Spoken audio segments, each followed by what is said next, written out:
शृणुयाम देवाः भद्रं पश्येमाक्षभिर्यजत्राः स्थिरैरङ्गैस्तुष्टुवागुंसस्तनूभिः व्यशेम देवहितं यदायुः स्वस्ति न इन्द्रो वृद्धश्रवाः स्वस्ति नः पूषा विश्ववेदाः स्वस्ति नस्तार्क्ष्यो अरिष्टनेमिः स्वस्ति नो बृहस्पतिर्दधातु। ॐ शान्ति शान्ति शान्तिः।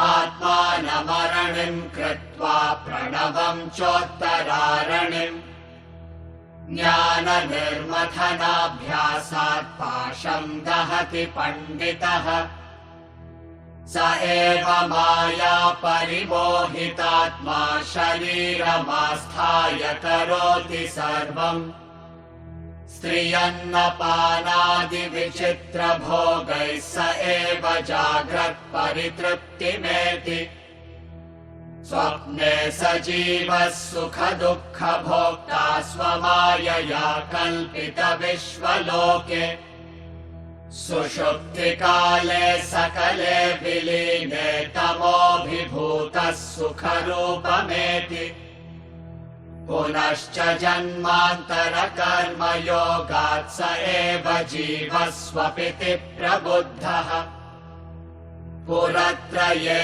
क्रीडति यश्च जीवस्ततस्तु जातं सकलं विचित्रम् आधारमानन्दमखण्डबोधं यस्मिन् लयं याति पुरत्रयं च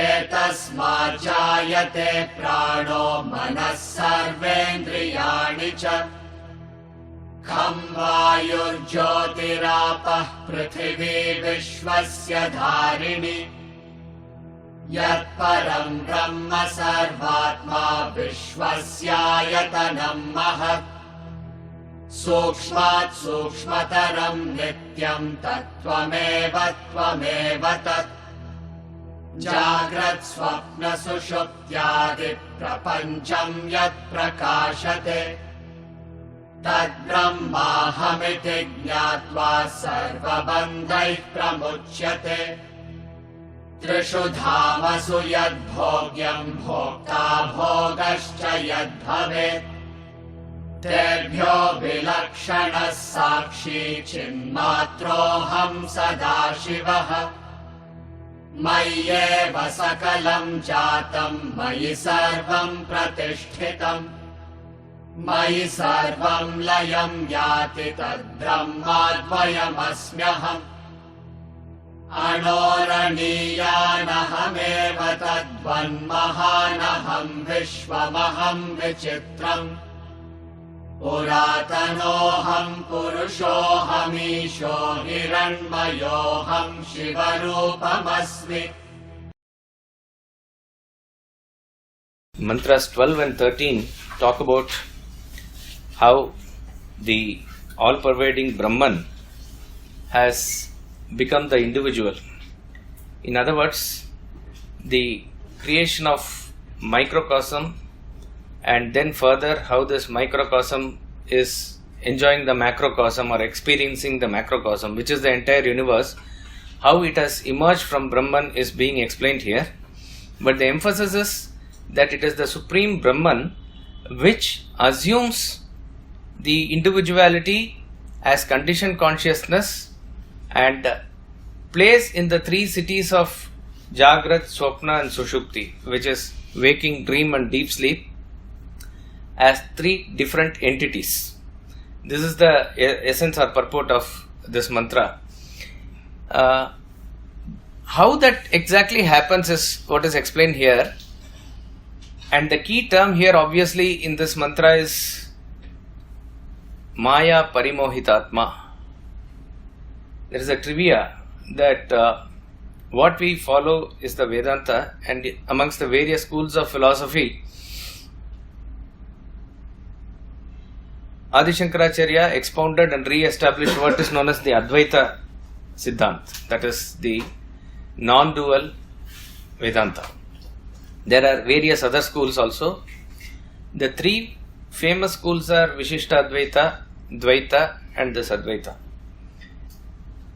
And there are, as I said, various other schools of Vedanta philosophy itself, which are still being followed and adhered to, but may not be as prominent as these three. There is Shuddha Advaita, there is Dvaita Advaita, there is Bheda Veda Vedanta. Even Bhakti Vedanta is an aspect of another school of philosophy. Like that, there are various schools of philosophy. All of them keep their base or pramana as the Vedantic scriptures, which is the Upanishads only. They are not following or quoting some other scriptures. Everybody's base material or the scriptures are the same. But what they want to finally establish, there are slight differences, and it is according to each person's interpretation. One of the key objections from the other schools of thought to Advaita Vedanta, which is talking about the unity of Brahman, and whatever you see other than Brahman is attributed to a concept called Maya, which Shankaracharya obviously explains in detail, which is there also in Buddhist philosophy. They object to this because they say the principal 10 Upanishads, which is collectively known as the Dashopanishad, none of them has this term called Maya. It's a very interesting phenomenon. We see in Bhagavad Gita it is there. We see in later it is there. But in the principal Dashopanishad, it is not that these 10 Upanishads alone are the authority and other Upanishads are anyway less. But these Upanishads are given weightage because these principal 10 Upanishads are the key sources which the Acharyas have taken up and interpreted and commented. Adi Shankaracharya, Ramanujacharya, Madhvacharya, when they wrote commentaries on Upanishads, all of them chose these 10 Upanishads. These 10 Upanishads is enough, that's what they considered. So that in no way is going to bring down the stature of any other Upanishad. It is just that a weightage is given because of the commentaries available in a traditional way by the Acharyas. That's about all. So one of the trivia facts is that it is not, this word doesn't appear in those 10 Upanishads. Mundaka, Prashna, Ishavasya, Kena, any of these Upanishads, Brihadaranyaka. But we see that in Kaivalya Upanishad it comes. And another Upanishad is Shvetashvatara Upanishad, which also Adi Shankaracharya quotes profusely in his commentary on Brahma Sutra. So that is why our Swamiji always talks about 11 Upanishads. 11 out of 108 is considered very authentic and sacred, he always says, if you had listened to his lectures. This 11 is 10 plus this one only, Shvetashvatara. Shvetashvatara Upanishad has this word Maya, I think. Mayantu Prakritim Vidyat Mayanantu Maheshwaram. That mantra comes, I think, in Shvetashvatara Upanishad. So it is just a trivia, a fact.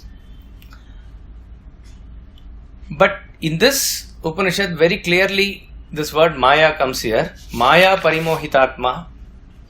So this term Maya is the middle factor which has to explain the creation, without which it is impossible to derive whatever we are experiencing, how it has come about. By the very definition, or you can't even say it is definition, by the very essence of what that word is, Maya is inexplicable. that which cannot be explained is called as Maya. That which is not there is called as Maya. Ya, Ma.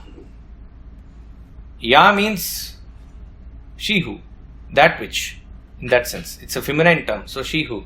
Ma, not. That's what Swami Ramtirtha says, not that. Ya, Ma, Sa, Maya. So that which is not there, how can anybody give an explanation to it? So if anybody says, why are you not able to explain Maya? We are saying that that which cannot be explained is called Maya. So the question itself is not applicable there. So Swami Ramtirtha brings in this concept in while he was explaining this illusion, intrinsic and extrinsic illusion. Post that he says, you apply this definition of that which is not there, not that, to anything that you can experience. Any answer that you try to give, it will only finally come as not that, not that. But what is it then? Don't know. But it is not that. That sort of a thing is called as Maya. Is this world real? No, not that. Maya. This world is not real because it is constantly changing. How can it be real? Real is defined as that which is existing at all periods of time. So his answer is Maya, it says. So is this world unreal? No, again Maya. Unreal is that which never exists. That which is not there in the past, that which is not there in the present, and it will not be there in future. So world doesn't conform to that definition also, because it is very much there as long as you experience it. It produces effect upon you. So how can you say it is not there? So again he says Maya. So is it partly real and partly unreal? Again Maya, not that. Because reality and unreality can never coexist. So what is it then? Then he says that's what it is. It's Maya. Leave it at that. So it cannot be really fully probed into and understood intellectually. What we experience something from our standpoint, but which is not there from the point of view of the substratum or the source. That how does it happen? This is what is meant by Maya.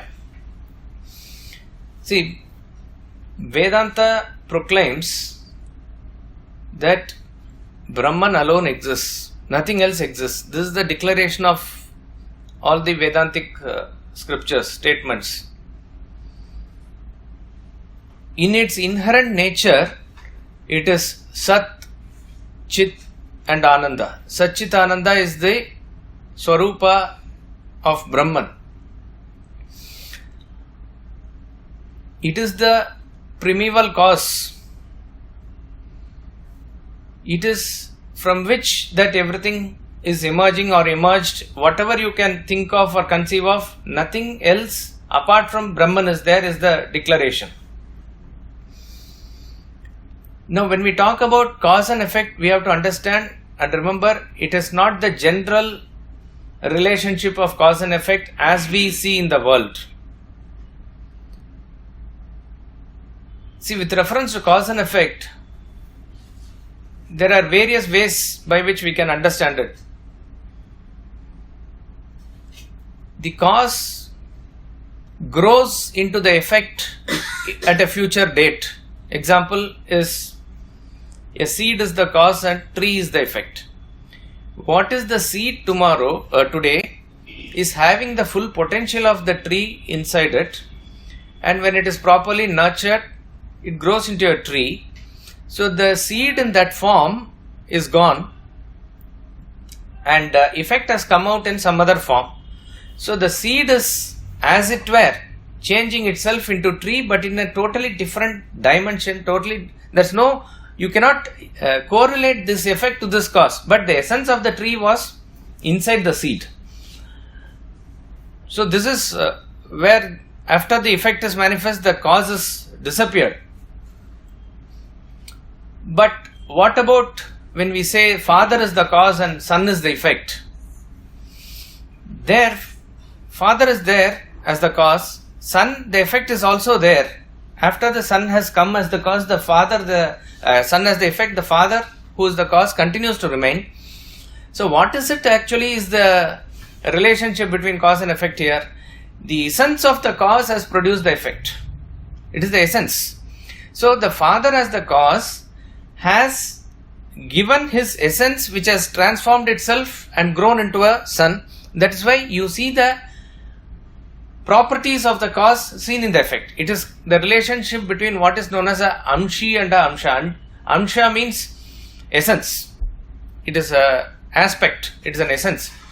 So here the cause is very much there, and the essence has produced effect. Is the relationship between father and son as an example we can give. When you talk about milk and curd, milk transforms itself into curd. So here the cause is transforming itself into curd. So it is a change of form that we see. The quantity of the milk that you had set as curd previous night is the same quantity. It is just that it has completely changed its property. So milk is the cause and curd is the effect, like that. So like this we have various cause and effect relationship. Another way of understanding this cause effect relationship is the subtle is the cause and the gross is the effect in terms of manifestation and unmanifestation. The most common example that we can think of is the causal body is the cause and the subtle body is the effect. The subtle body is the cause and then the gross body is the effect. So that is why it's called Karana Sharira. Karana means it's the cause. So that cause is like in a seed form, but you cannot really spot it. Like a seed. The example is like a seed, but the seed is hidden inside the ground. You can see it. But in this case, what is vasanas, what is causal body, we don't know. But from there emerges the mind and intellect, which is like a sapling.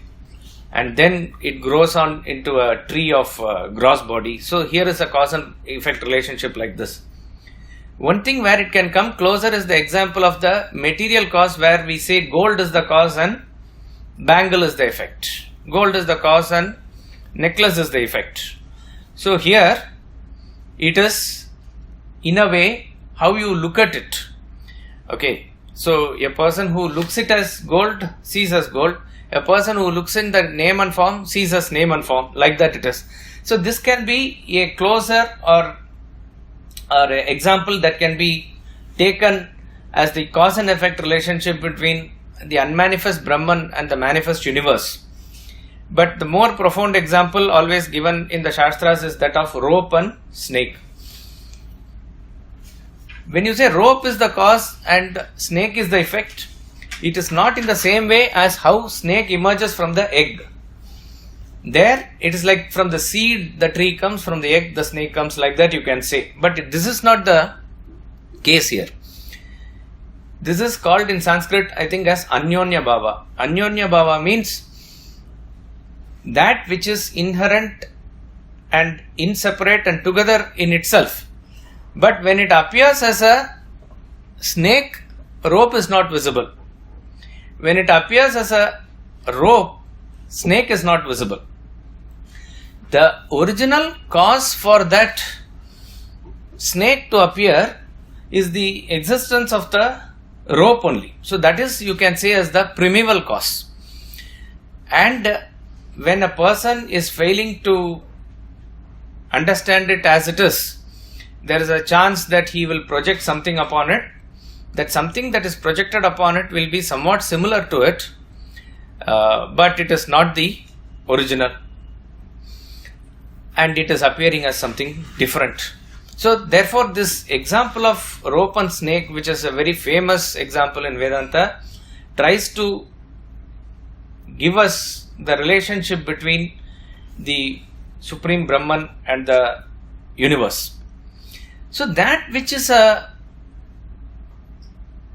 rope, why should it appear as a snake? Again, this is the closest example, but obviously every example will have its own limitation. What is the limitation in this example? In the example of rope and snake, rope appears as snake, clear. But for who? One was seen a snake previously. How? One was seen the snake previously, but not that everybody who has seen the snake previously has to see a snake now. That is not the case. He has known the knowledge of snake, so he is projecting a snake. That aspect what you say is right. But a perceiver who has not understood the rope as it is, and upon that he is projecting something else. In this example, the perceiver or one who is actually viewing this phenomenon is apart from the rope and snake. He is different from that. This is the closest example. See, if example is as good as the reality, then it's not an example, it is the same thing. Example is to have one or two aspects for you to understand the parallel tattva there. You cannot take the example beyond its scope. So obviously in the example of rope and snake, we say that there is a conducive atmosphere where there is a twilight and this person is walking in the garden and the rope is lying in the garden, and since he already knows that there are something like a snake, he can project that it can be a snake.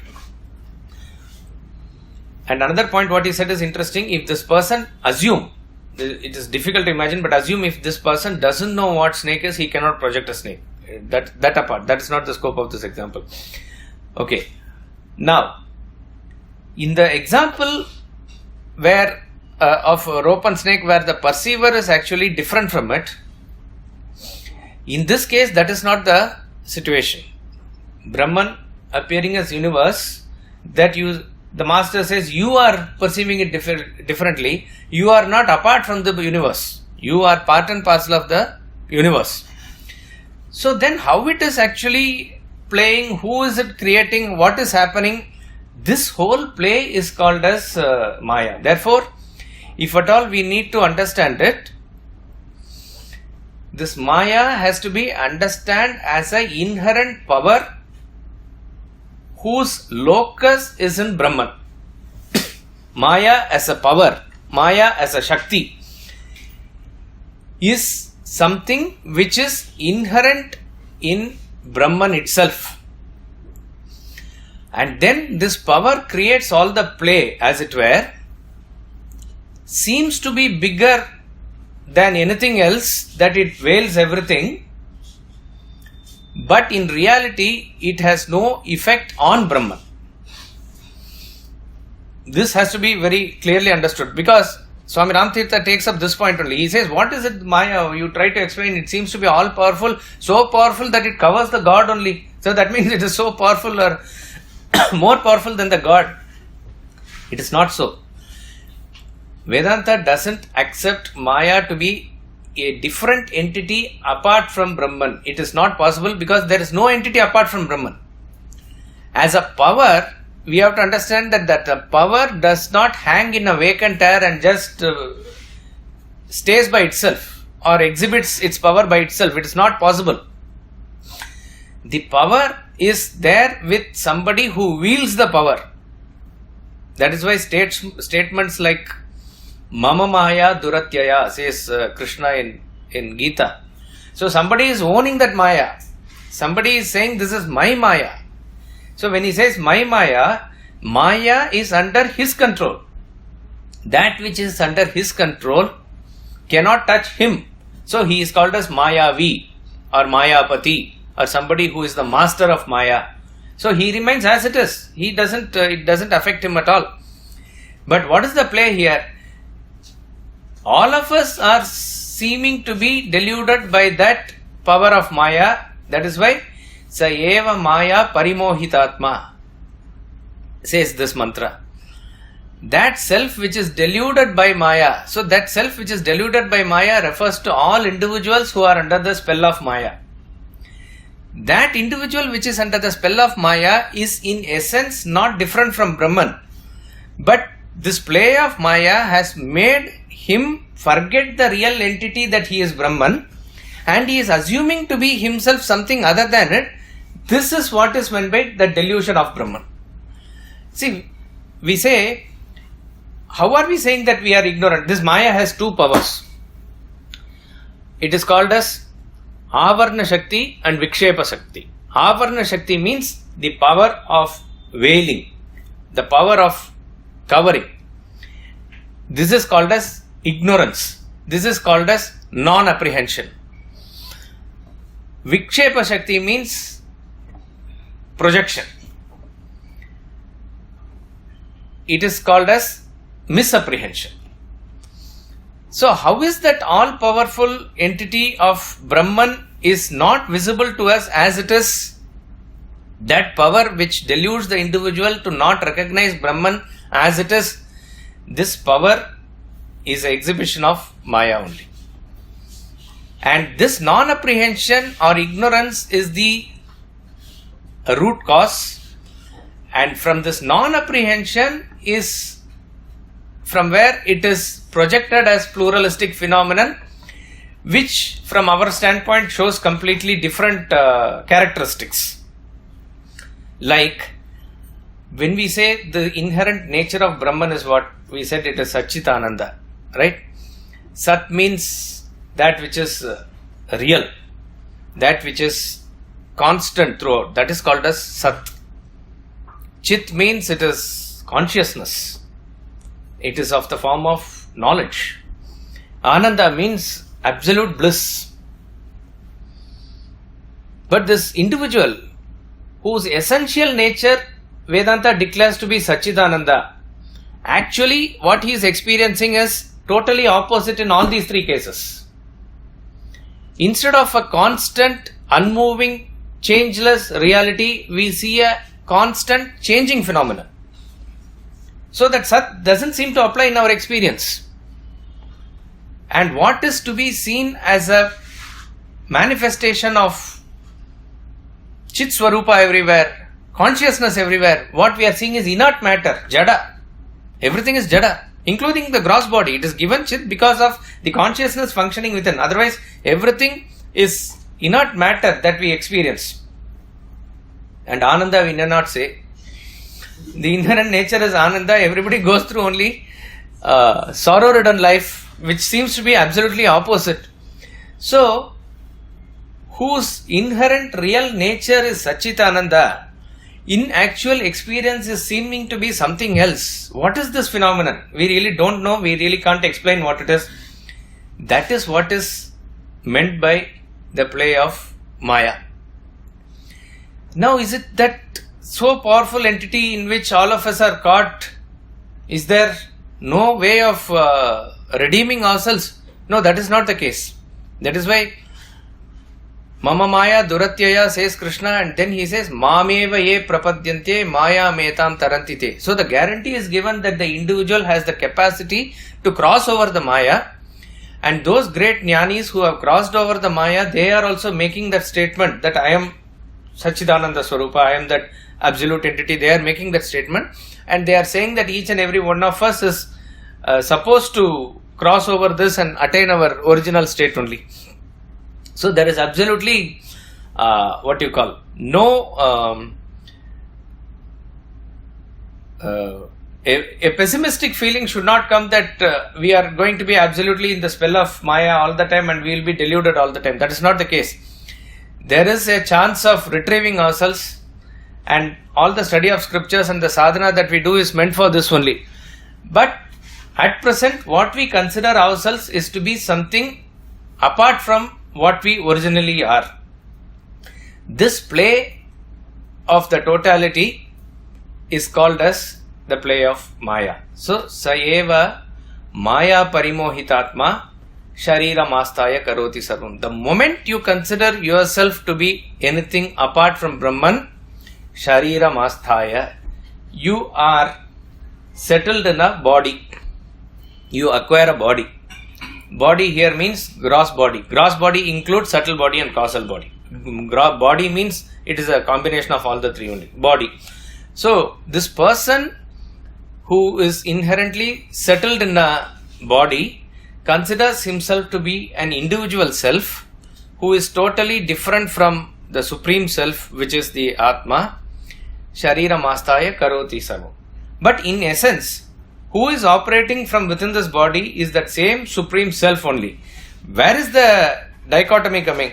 It is just that the identification of us is with the gross body, subtle body and causal body. So equation wise you can remember that when the self identifies with the gross body, it is called as the waker, the waking personality. When the self identifies with the subtle body, it is called as the dreamer. And when the self identifies with the causal body, it is called as the deep sleeper. So the whole play happens because of the play of Maya, he says. Sa eva Maya parimohitatma shariram asthaya karoti sarvam. So if we are able to sort of comprehend this or understand this, what we need to gain as a knowledge from this is that inherently we believe ourselves to be somebody who we actually are not. And in the next mantra he is going to say, this attachment is punascha janmantara karma yoga. Because of the karma and attachment to that of many janmas, that this identification has become very, very strong. And only by knowledge of the self can we wriggle out of this attachment and consider ourselves to be the true being that we are. So therefore, he is going to further say after a few mantras that Tad Brahma Aham Iti Jnatva Sarva Bandhai Pramuchyate.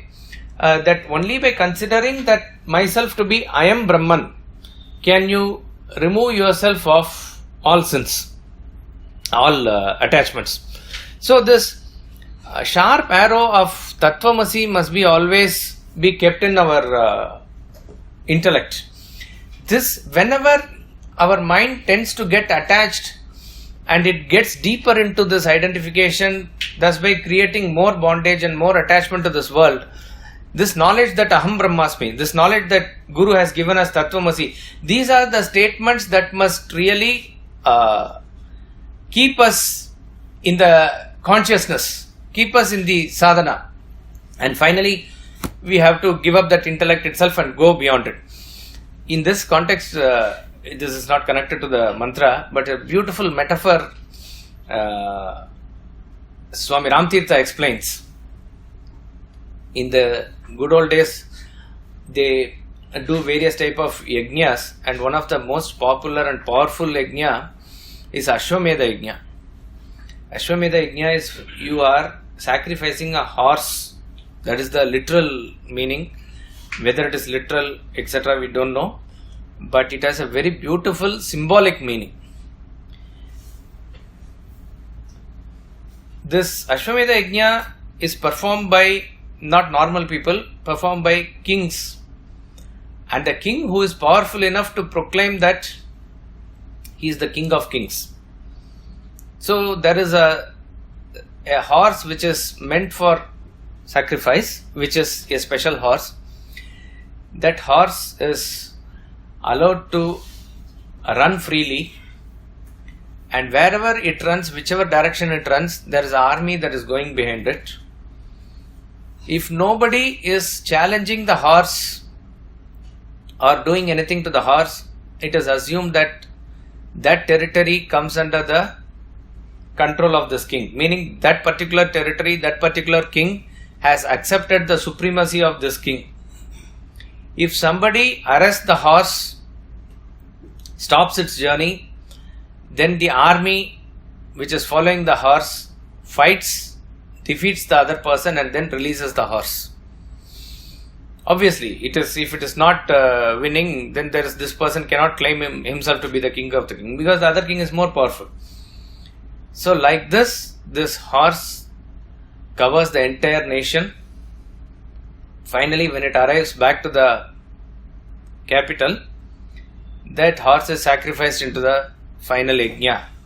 This is the prescription or the general procedure of the ritual that is given. It's a beautiful metaphor, and who else except Swami Ramtirtha can explain it this way? What is this horse? Your mind. Your mind. Your mind is this horse. Now this mind is let loose and it is running everywhere, wherever it is running and conquering the territories, that means those areas of ignorance are conquered by your knowledge of the self. Okay? Wherever this mind tends to get trapped, the army comes and shoots with the arrows and releases the horse. The army is the intellect. The sharp arrows are the arrows of Tattvamasi. With the sharp arrows of Tattvamasi, with the sharp arrows of this knowledge of the self, wherever the mind tends to get entrapped in the ignorant world, this knowledge of the self comes and shoots it and sort of releases it. By this process, the entire ignorance is conquered by your intellect, meaning mind and intellect. Finally, that horse is sacrificed into the fire. So finally, that intellect which has conquered everything in this world, conquering the ignorance by the knowledge of the self, finally sacrifices itself in the knowledge of the fire of the knowledge of the self. Then he becomes self-realized. It's a beautiful metaphor. I was reminded when we talked about how the Maya is conquered. Now, the play of Maya also can be understood from this angle, that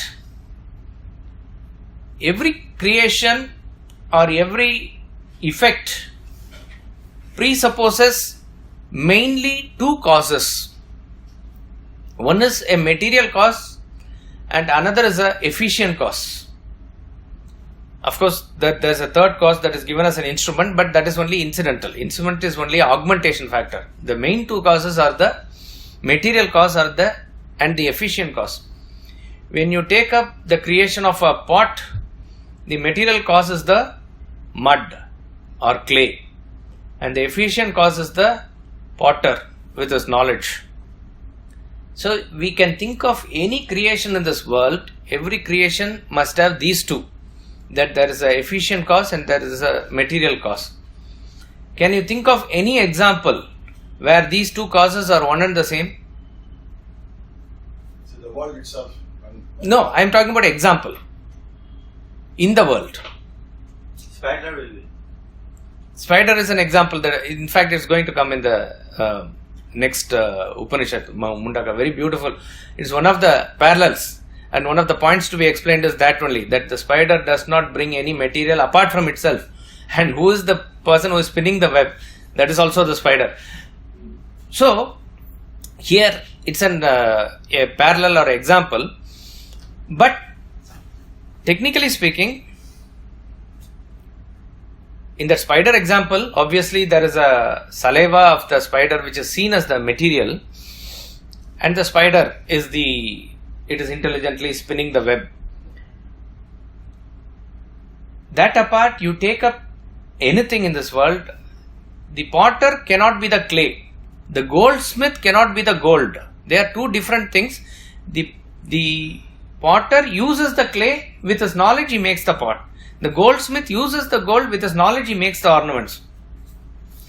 Where the efficient cause and the material cause is one and the same, it is something like an illusion. The closest example is dream. In dream, the material is nothing but waker's mind only, and who spins the dream is also the waker, in the sense that it is the waker's mind which does it. That is very solid dream that we experience, but upon waking up we understand that it is a figment of imagination. But as long as it was there, it was very solid. So how did this play come about? This is the play of Maya. That is why very interesting in the next mantra, that is the 13th mantra. 12th mantra he explains the waker, 13th mantra he explains the dreamer and deep sleeper. There he says, Swapne Sajiva Sukha Dukkha Bhokta Swamayaya. Second time Maya comes here. Swamayaya. Swamayaya. Swapne Sajiva. Sajiva here is talking about that individual. Sukha Dukkha Bhokta. He is experiencing the joys and sorrows. Swamayaya Kalpita Vishwaloke. That universe that he has spun by himself, Swamayaya.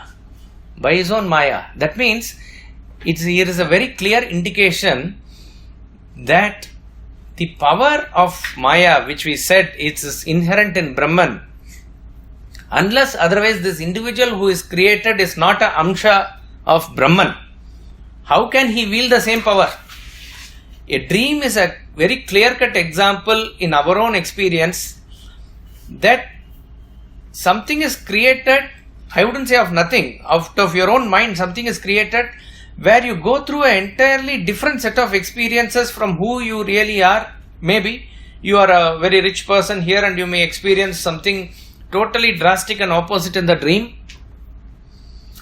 and then you wake up and find it was all a play of imagination. What is this power within us? Who did this? I mean, it is inexplicable. Swamayaya, he says. It is the same thing. So, if this we can understand from the experience of us on a daily basis, you have to project it and understand how this individuality has come about. So, I would recommend that you, if you have that, you listen to the portion of what we talked about in the theory of perception that finally culminates in this only.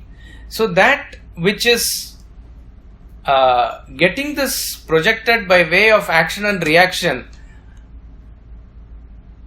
where there is only one entity, where there is no scope for the second, how this can happen, that inexplicable play is the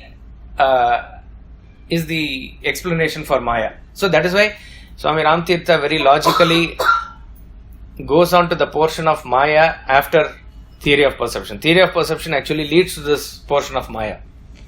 So this is how the Supreme Brahman has taken up an entity which is rooted in the body now. Maya parimohitatma sharira mastaya karoti sarvam. Then he does everything. Striyan napanadi vichitra bhogai sayeva jagrat paritrupti meti. He is going through various experiences. He is enjoying the woman, he is enjoying the food, he is enjoying the drink. See, this could be taken in general. Striyan napanadi, he says, adi means starting from that, etc. That means all the experiences that you go through at the level of a waking personality, each and everything he goes through, paritrupti meti, fully satisfied with that. That means fully satisfied in what sense? We said in the last class that this is what it is. You get a complete satisfaction that this solid thing is real and there is nothing more than this. That is when you get satisfaction, right? So we understand this waking world is all that it is. There is nothing beyond this waking world. So we feel very satisfied. And this is what Swamiji says leads to what is known as complacency. A complacent factor comes that everything is fine. Paritrupti meti.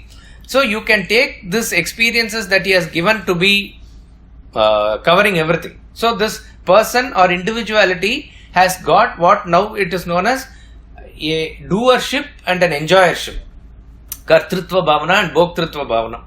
He does all the action and takes that pride that I am doing the action, and he enjoys everything in this world with the attitude that I am enjoying all these things. So this person believes himself to be this individual and is completely immersed, involved in the activities of the world. This state of him is called as actually waker. He is only one aspect of his total personality, which is the waker. But he doesn't believe himself to be so.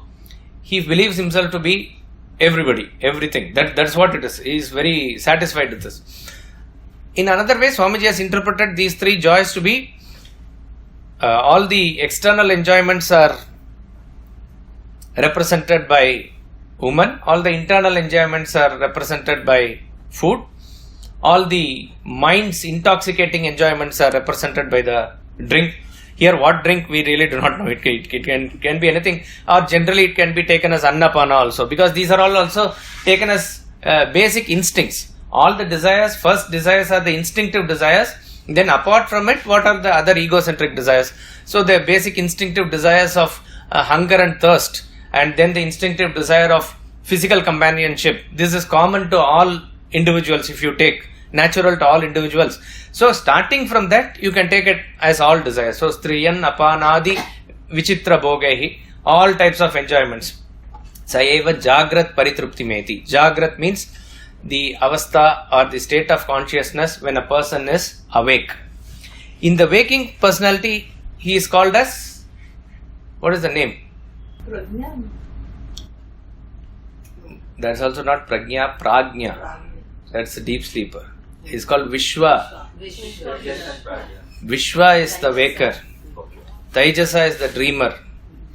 And Prajna is the deep sleeper. These are the common terms given for the microcosmic waker, dreamer and deep sleeper.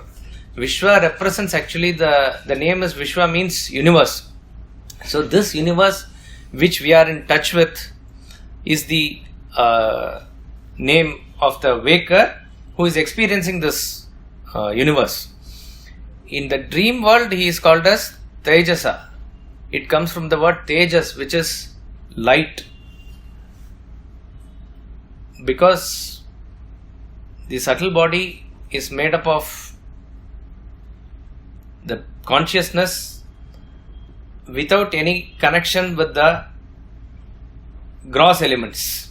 So it is as it were the light which is manifesting itself in the dream world.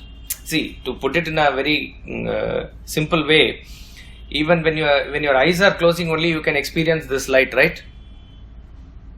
The light that is outside, that is experienced only when the eyes are open. When you sleep, the eyes are closed, and yet you are able to see the dream. You are able to see the dream.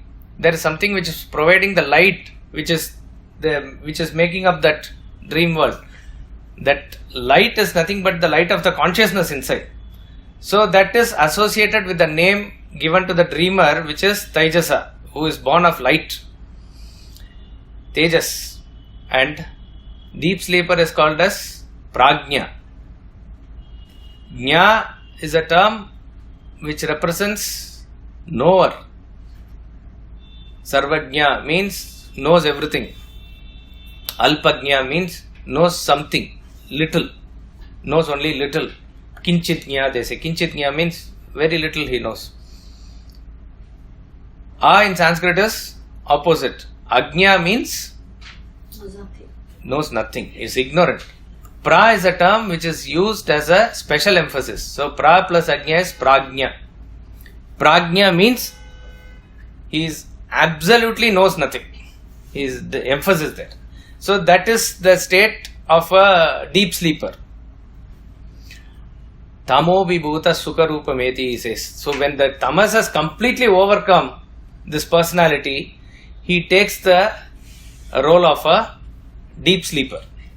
So Vishwa, Tejasa and Prajna are the three entities that we assume and we go through on a daily basis. In the waking personality, the self manifests itself completely through all the three bodies, gross, subtle and cause. So that is why we identify with the gross body, we say. When we say gross body, subtle and causal body are understood. It is there behind supporting the gross body. So a complete manifest personality is this Vishwa, waker.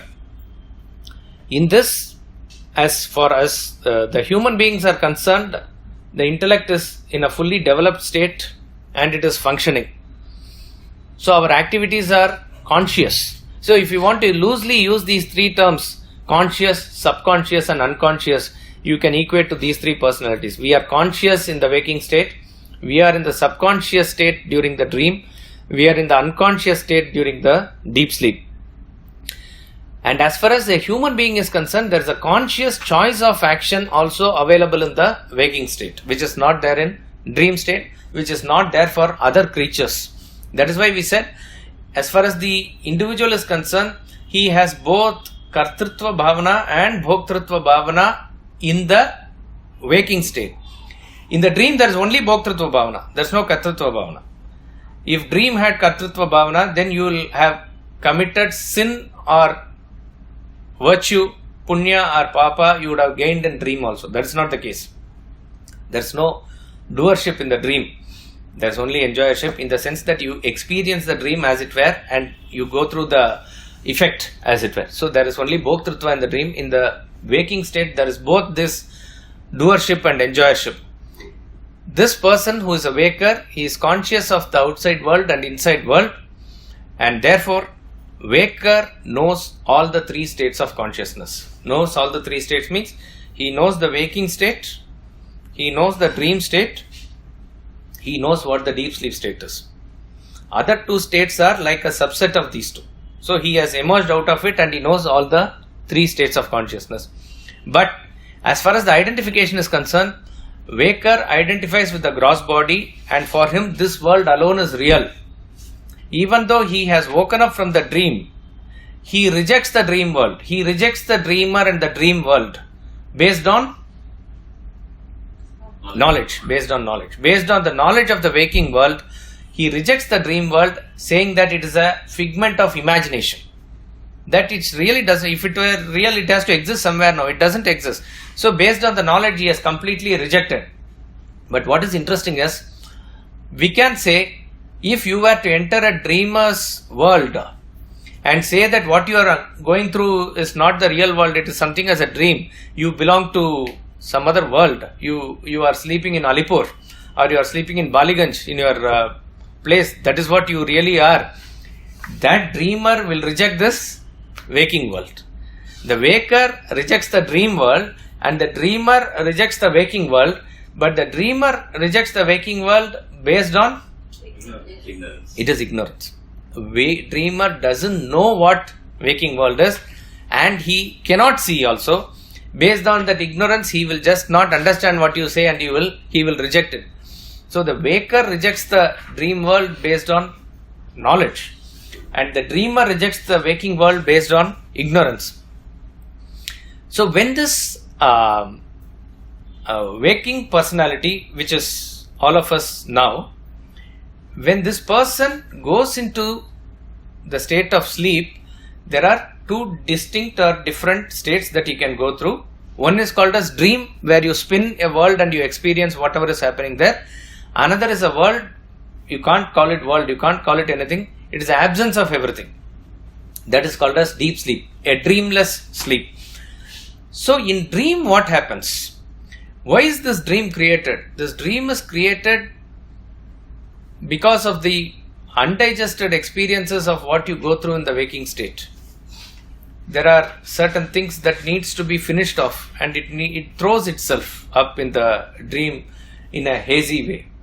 So that is why compared to the waking world, the dream world is very hazy. First of all, we don't or we can't remember most of the dreams. In one of the science documentaries, I think in academy or somewhere we saw, where he gives a staggering statement, which I still find it difficult to believe even now, is that we go through many dreams in a normal course of sleep on an everyday basis is what they say. When he say many dreams, 20 to 30 dreams like that. Let's assume on an average a person goes through sleep for 7 to 8 hours. In that, to have visualized 20 to 30 dreams is phenomenal. But what of the dream that we remember? We remember the last portion of the last dream, if at all it is powerful enough, just before you wake up. That's all we remember. So it all scatters away. It all just vanishes just like that. Swami Ramakrishna Paramahamsa says, the dream disappears as fast as a salt doll disappears in ocean. In an ocean, imagine you are looking from the bottom of the ocean and somebody is immersing a salt doll. Before he asks, do you recognize the leg? Do you recognize the body of the doll? Before you recognize everything, as you immerse, how it instantaneously it disappears. Like that, instantaneously our dreams also disappear, that we don't remember any aspect of it.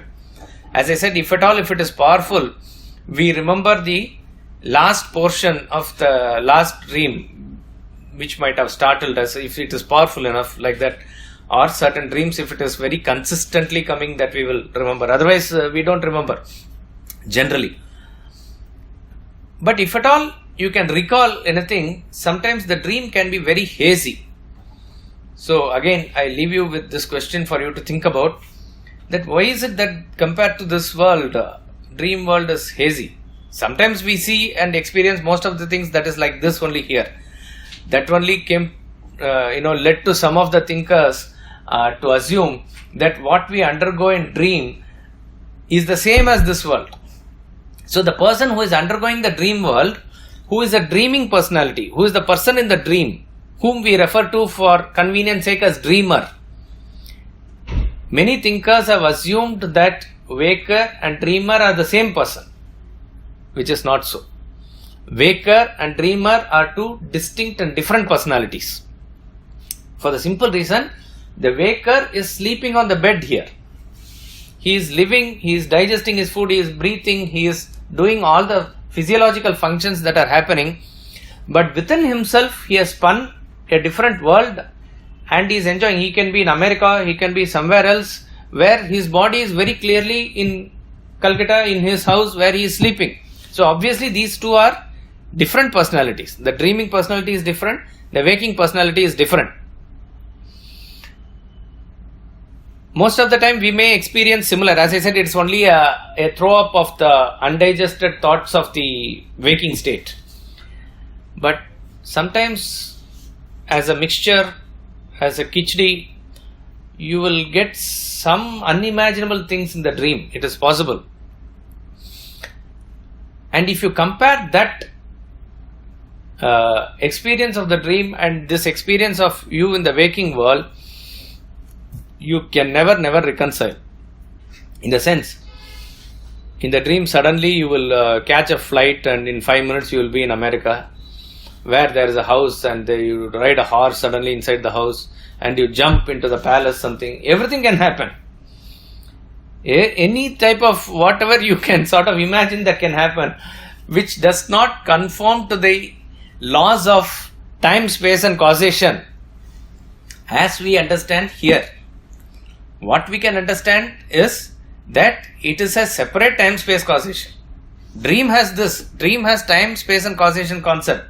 Deep sleep doesn't have. Waking state has. But in waking state, the time, space, causation is pakka. Not an inch of a second here or there it will go. Not a centimeter here or there it will go. And it is very precise. And the law functions so meticulously here. But in dream that need not be the case. Anything can happen.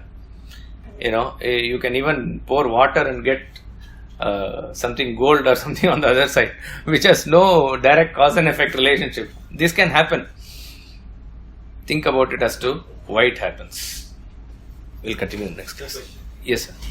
Sir, you said that Maya has two parts, Avaran and Vikshepa. Yeah. Now, in case of a Jivan Mukta, when he attains knowledge, his Avarana is totally removed, but the covering that he deluded is removed. But he is still in the world and he sees the world of multitude projections. No, not multitude. He sees only Ekatvam Anupashyata. In fact, of these two, Avarana goes last. So you go through the Ishavasya mantra 6 and 7 again, where he says first the extrinsic illusion goes, then the intrinsic illusion goes. So first Shoka goes, then the Moha goes. So first the misapprehension goes, then the non-apprehension goes. So when the power of Avarana is there, only then the power of Vikshepa comes. Only when the truth is veiled can false be projected. When the truth is, when the ignorance is conquered, that's all. The journey is over. Okay, now the example was what we took about the spider weaving. The material cause and the efficient cause being same, it is an illusion. Now there are certain times when example is given like hairs coming out of body. Now here also the material cause. No, yeah. So when we take up Mundaka, we will take this up in detail because there is a very wonderful shloka, Yatornanapi Shrutache Grinnatecha. It has to be dealt in detail with reference to what are the aspects of example that ought to be taken and what are the shortcomings of example and why for one shortcoming another example is given. So 3 examples are coming up in the same mantra. When we take up Mundaka, we will take it up in detail. See, this the Maya is when we talk about Maya, it is macrocosmic. When we When we talk about Maya, it is macrocosmic, and when we talk about Jiva, it is individual macrocosmic. We say that it is avidya. I mean, Jiva in avidya is projecting all these things. Now, is it easier to conquer avidya and Maya separately, or No. That which is causing us the differentiation between this microcosm and macrocosm itself is the Maya. So it is not that you are going to conquer that separately and this separately. It is nothing like that. Avidya is the aspect of avidya in the individual is the play of Maya. Nothing else. They are not separate from each other. So then it is easier to conquer a dream state world to a waking world. It happens almost naturally. Without any effort. But it doesn't, the transformation in degree from waker to a Turiya state or some realized state doesn't happen naturally. Correct. So there must be something different with respect to macrocosm and microcosm, isn't it? Correct. That is why the coming into Maya was again not based on our effort. Therefore, getting out of Maya is also not in our effort. That is why he says, Mameva ye prapadyante Maya metam tarantite. Who has put us into the Maya alone can take us out of the Maya. To him, if we surrender, chances are that we will cross Maya. All the effort that we can put in is to make us conducive enough for his grace, as it were.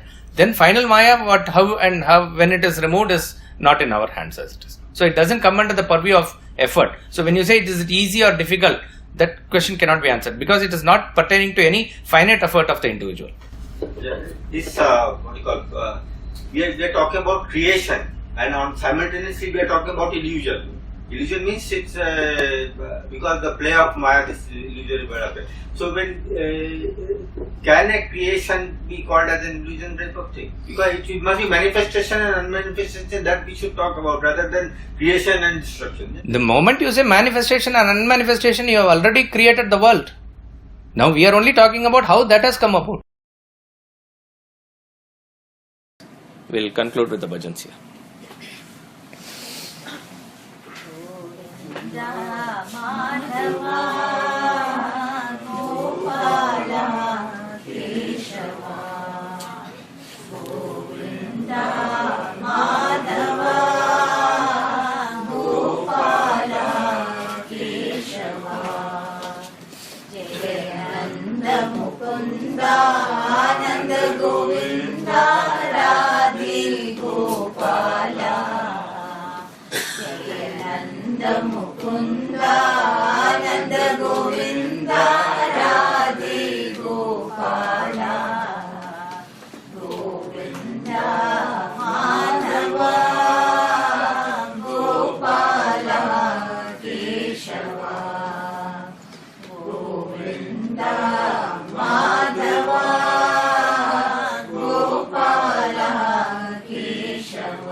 पूर्णमुदच्यते